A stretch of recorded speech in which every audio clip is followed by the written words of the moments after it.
In this lesson, we will animate our new nParticle object.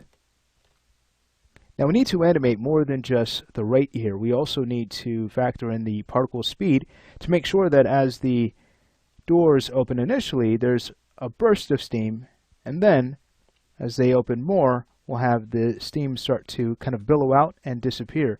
Let's go ahead and get to it. We'll open up our outliner. Let's go ahead and just use the outliner and perspective layout. Very convenient. We'll then go ahead and grab emitter 2, and we'll start by animating our rate property. And then from there, we'll jump to our speed channel. So to get started, just as the doors are about to open, a few frames before that, let's go to frame 10. We'll set our rate to 0, and we'll go ahead and set a key. Now, about 10 frames or so afterwards, just to make sure that this doesn't happen too quickly, I might actually make that 16 frames. I'll go to frame 26. Let's go ahead and set our rate to 300. Nice. We'll have this hold for a few more frames. Let's say to about frame 38. Great. I'm going to right click and choose key selected.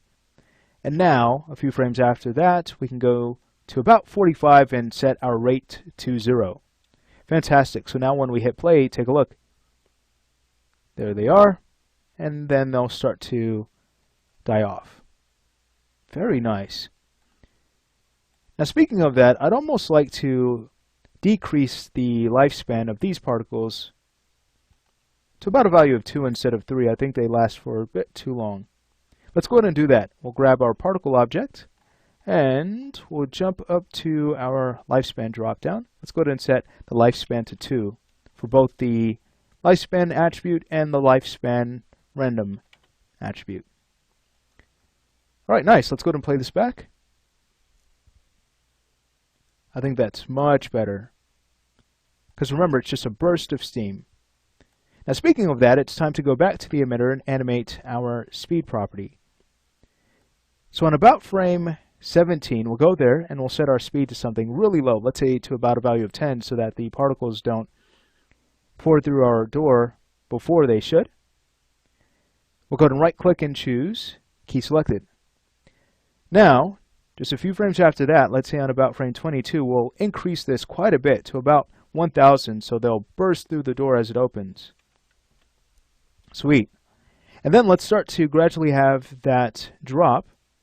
So a few frames after that, on about, let's say, frame 26, we'll go there and we can set our speed to about, let's say, 900. Okay, great. And then we'll drop it back down to about 600. That's the value we started with. And that'll happen just a few frames after, on about frame, let's say, 28. So we'll go ahead and set our speed to 600. Let's go ahead and see what this does. When we play this through, you can see there's our burst of steam, and then they'll start to disappear. How nice. This would be a good time to also animate our opacity. So let's go ahead and grab our particle object and find the opacity channel underneath shading. Alright, there it is. Now what we'll do is create a pretty lengthy transition just to make sure that they don't disappear too soon. So let's go ahead and have a look at the animation. We'll play through it.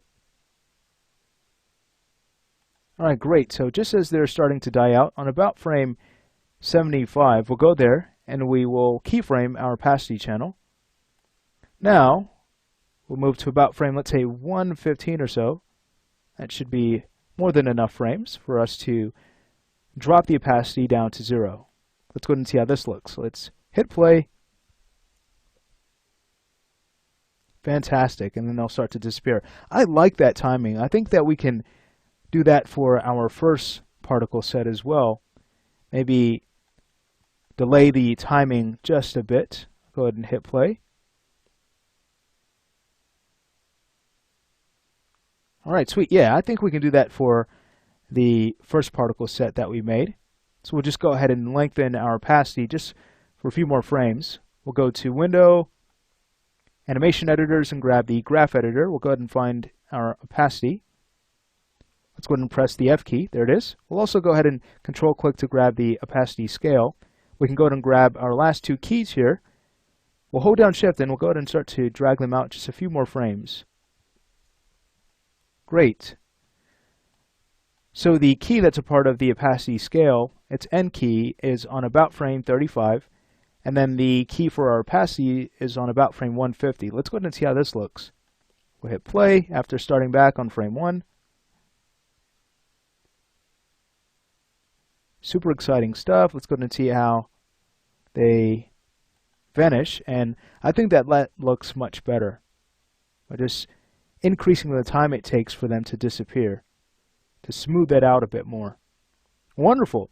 So guess what? We're just about finished. In the next lesson, I'm going to go ahead and show you how to add wind effects to your particles, and I'll also show you how to improve the quality of your simulation, all from the Nucleus node.